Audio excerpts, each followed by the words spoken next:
Senator Tom Cotton is with us. Senator, how are you, sir? Hey, Glenn. Good to be on with you this morning. Thank you. Good. Hey. Yeah. You still having you jonesing a little bit if I say I'm going to take your cell phone away? You get a little shaky? Well, Glenn, we've been in the impeachment trial now for a little over a week, and I can tell you that is obsessing people in Washington. Yeah.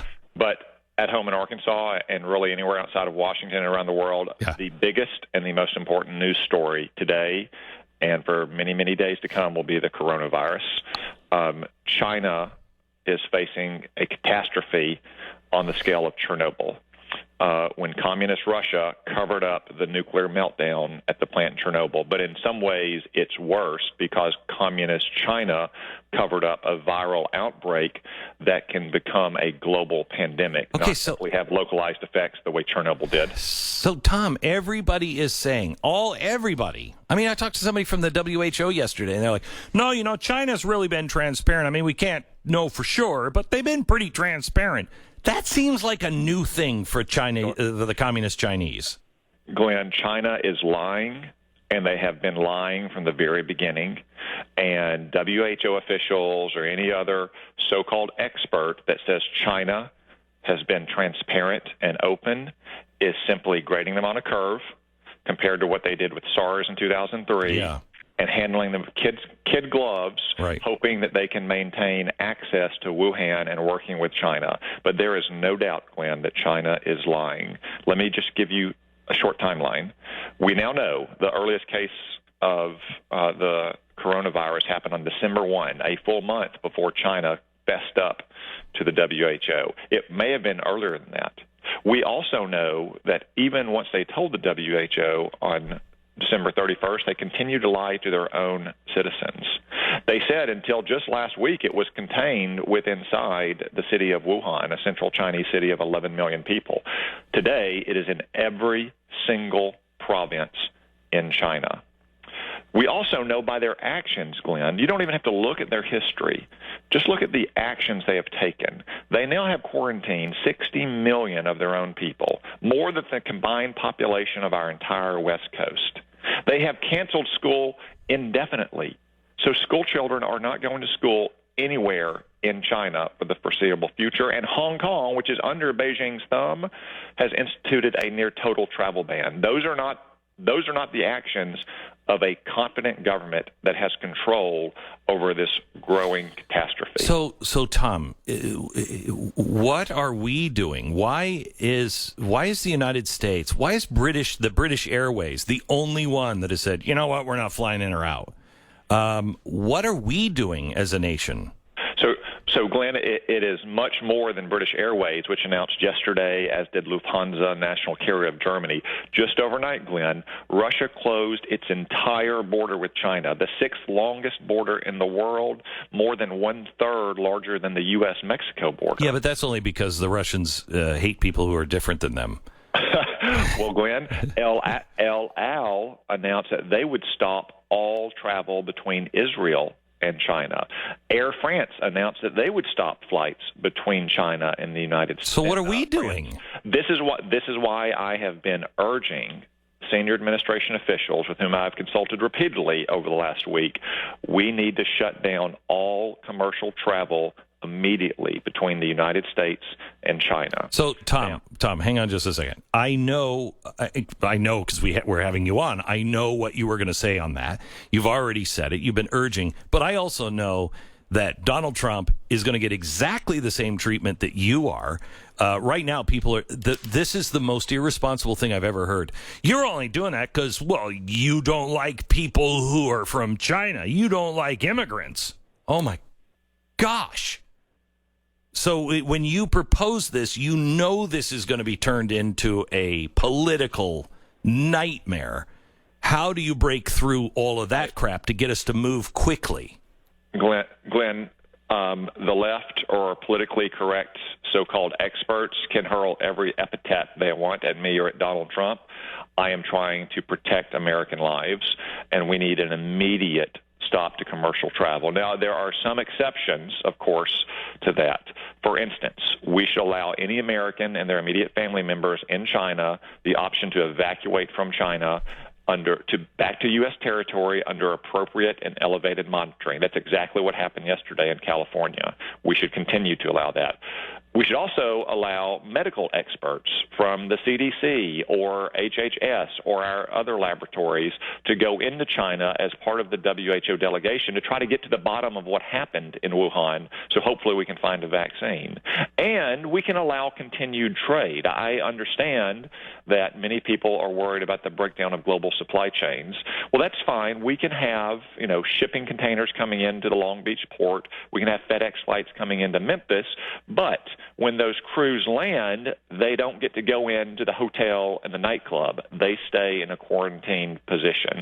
That should mitigate the economic impact to our country. But frankly, Glenn, supply chains may start to break down soon anyway because Chinese workers are not going to be able to go to their factories as this contagion continues to grow throughout China. Right now, what we have to focus on is the immediate safety of the American people. And given the number of unknowns about this virus, the time is now to act. Frankly, it's past time to act.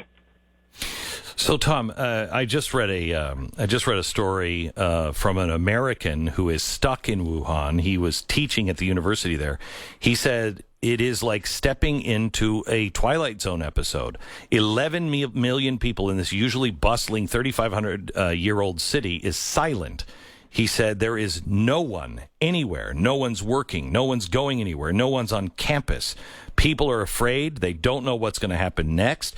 People are getting a sore throat, and they think, is this the beginning of the end? It's a battle constantly inside of your own head.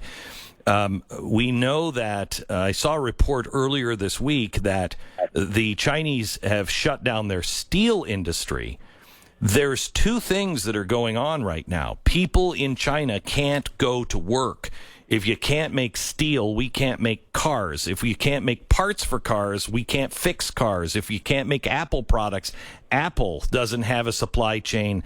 Costco, all of these things are really important to all of us. Just if China goes down and struggles for 6 months, this is going to make a major impact economically. And I don't mean to sound callous. This is below all of the human toll. But if it spreads here, we are looking at, just in the fear of staying home or being quarantined and having to stay, quarantined, we're looking at devastating effects, are we not? Unfortunately, that could be the case, Glenn, especially in China. As I said, one of the most common reasons not to close commercial travel between two nations is the economic impact. We can mitigate that impact by allowing essential trade to continue to flow because there's no evidence that the coronavirus can sustain itself on, say, a shipping container or a shipping package on an airplane. However, even if we take those steps, Glenn, the economic impact may be already too severe to mitigate in the first place. Because if those factories are shut down in China because China has been so incompetent and deceitful in addressing this outbreak, it doesn't matter to begin with. That's why we should take the actions now to protect the health of our people. And Glenn, I just want to say, because I know you got a lot of listeners around the world, to include the 75 to 110,000 Americans who are in China today, if you are in China, especially if you're in Wuhan, contact our consulate. Tell them what your position is and see if they can help you get out of the country.